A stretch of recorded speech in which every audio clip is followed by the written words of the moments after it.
আমরা ইদানিংকালে লক্ষ্য করছি আমাদের দেশে এবং পৃথিবীর বিভিন্ন দেশে বেশ ঘন ঘন ভূমিকম্প হচ্ছে না? অনেক ঘন ঘন ভূমিকম্প হচ্ছে। দিন যত অতিবাহিত হচ্ছে ভূমিকম্পের পরিমাণ মনে হচ্ছে একটু বাড়ছে। এটা বিশেষ কোনো বিষয়কে ইন্ডিকেট করে কিনা কোরআন এবং হাদিসের আলোকে? কোরআন এবং হাদিস বিশ্লেষণ করলে আমরা দেখতে পাই যে সহিহ বুখারীর একটা হাদিস আছে, নবী করিম সাল্লাল্লাহু আলাইহি ওয়াসাল্লাম বলেছেন, লা তাকুমুস সাআহ, কিয়ামত ততক্ষণ পর্যন্ত কায়েম হবে না, আও হাত্তা ইউকবাদাল ইলম, যতক্ষণ পর্যন্ত পৃথিবী থেকে জ্ঞান তুলে নেওয়া হবে না। জ্ঞান বলতে কোরআন হাদিসের জ্ঞান, ইলম। এই ইলম তুলে নেওয়া হবে। পৃথিবীতে আলিম থাকবে, ইলম থাকবে না। হুজুর অনেক থাকবে কিন্তু গভীর ইলম থাকবে না।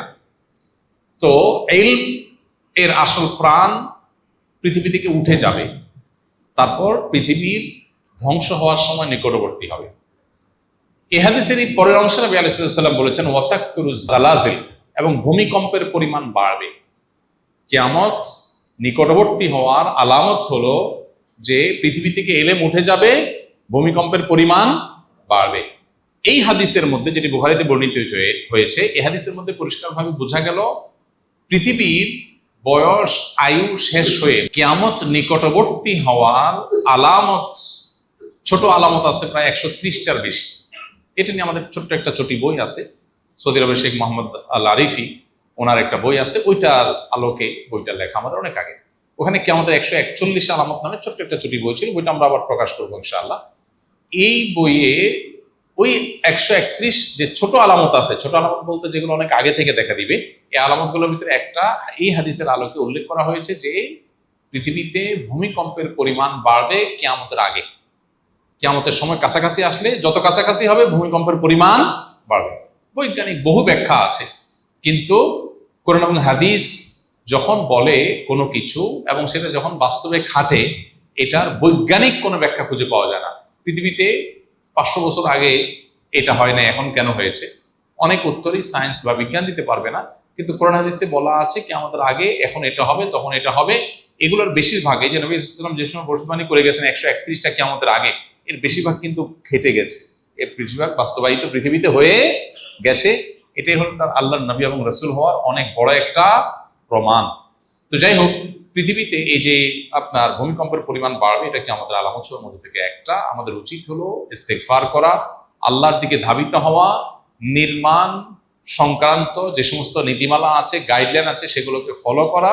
আমাদের কর্তৃপক্ষের উচিত হলো এ ধরনের আল্লাহ না করুন অনাকাঙ্ক্ষিত কোনো পরিস্থিতি আমাদের মতো এরকম ঘন বসতির এই শহরে যদি হয়, এই অনিয়ন্ত্রিত আপনার নিয়ম বহির্ভূত ভাবে বেড়ে ওঠা ভবনগুলোর শহরে যদি হয়, আল্লাহ না করুন, তাহলে কি হবে সেটা একমাত্র আল্লাহ ভালো জানেন। এই জন্য যথাযথ ব্যবস্থা গ্রহণ করা দরকার। হয়তো কিছুটা ব্যবস্থা গ্রহণ করাও হচ্ছে, কিন্তু অবশ্যই সেটাকে আরো জোরদারভাবে, জোরালোভাবে করা দরকার, যাতে আল্লাহ না করুন কোনো বড় ভূমিকম্প হলে, কোনো বিপদ হলে আমরা যেন একে অন্যকে উদ্ধার করার রাস্তাটা অন্তত খোলা থাকে। এক্ষেত্রে নির্মাণ বিধিটা আমাদের সবারই মেনে চলার চেষ্টা করা দরকার। আপনারা যে মসজিদে বসে আছেন, আসন্না ফাউন্ডেশন মসজিদ কমপ্লেক্স, আলহামদুলিল্লাহ, এই মসজিদ নির্মাণের শুরুর দিকে যখন আলোচনা হয় যে আমরা এটাকে কিভাবে নির্মাণ করব, তখন আমাকে অনেকে বলেছিল যে ঢাকায় মসজিদগুলোর জন্য প্ল্যান পাস করতে হয় না, রাজুক থেকে প্ল্যান পাস করতে হয় না, আমরা এটার জন্য প্ল্যান পাস করার দরকার নেই, যে পরিমাণ জায়গা ছাড় দিতে হয় এগুলো মসজিদের জন্য লাগে না, কেউ দেখতেও আসে না, এটা নিয়ে কড়াকড়িও করে না, এটা সয়ে নেয়, সহনীয়। এটা আমি বললাম না, এটা আমি কেন করব? নির্মাণ বিধি মেনে চলা সবার নিরাপত্তার জন্য দরকার। তো নিরাপত্তার জন্য দরকার যেটা, শৃঙ্খলার জন্য যেটা দরকার, সেটা মেনে চলার শিক্ষা ইসলাম দিয়েছে। সেটা মসজিদ তো আগে পালন করবে। মসজিদকে কেন ভায়োলেশন করানো হবে মসজিদকে দিয়ে? এটা তো উচিত হবে না। বলে যে না, ভায়োলেশন করলে আমরা অনেক বেশি জায়গা পাবো, অনেক বড় করতে পারবো, আমরা একটু ছোট হোক। আপনার দেখেন ডানে অনেক জায়গা, বামে অনেক জায়গা ছাড়া হয়েছে, দেখবেন অনেক জায়গা ছাড়া হয়েছে, বলে এগুলো নেওয়া যায় তো ভিতরে, আমরা নেওয়ার দরকার নেই। আল্লাহর ঘর, এখান থেকে মানুষ নীতি এবং আদর্শ শিখবে। এখান থেকে যদি ভায়োলেশন শিখে, তাহলে মানুষ শিখবে কোত্থেকে? শুধু ওয়াজ থেকে শিখবে? মসজিদ নিজেই তো, মসজিদের অবস্থান থেকেও তো মানুষ শিখবে। তাই আমি বললাম না, এটা হতে পারে না। আলহামদুলিল্লাহ, আমরা বললাম যে বাংলাদেশে কোন মসজিদ আপনার প্ল্যান পাস করছে, কে করে নাই, কোন মসজিদকে দিয়ে মসজিদ কমিটির লোকজন ভায়োলেশন করছে আর করে নাই, এগুলো আমাদের জানা নাই। তবে আমরা এগুলোকে সঠিক মনে করি না।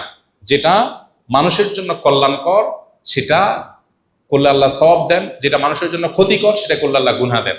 অতএব একজন ইমানদার তিনি কোন অবস্থাতেই মানুষের জন্য ক্ষতিকর কিছু করতে পারেন না। তো যেটা বলছিলাম ভূমিকম্পের ব্যাপারে, যে কি আমাদের আলামত সমূহের মধ্যে থেকে একটা, আমাদের উচিত সতর্ক হওয়া, আমাদের উচিত সচেতন হওয়া, নির্মাণ বিধি মেনে চলা, এবং সরকার এবং সংশ্লিষ্ট দুর্যোগ মন্ত্রণালয় সহ কর্তৃপক্ষের কর্তব্য হলো আল্লাহ না করুন বড় কোনো বিপদের আশঙ্কা যেটা দীর্ঘদিন থেকে করা হচ্ছে, যদি এরকম কিছু হয় অন্তত উদ্ধার কাজ যেন চলে সেজন্য যথাযথ ব্যবস্থা গ্রহণ করা। আল্লাহ তাআলা আমাদেরকে সেই তৌফিক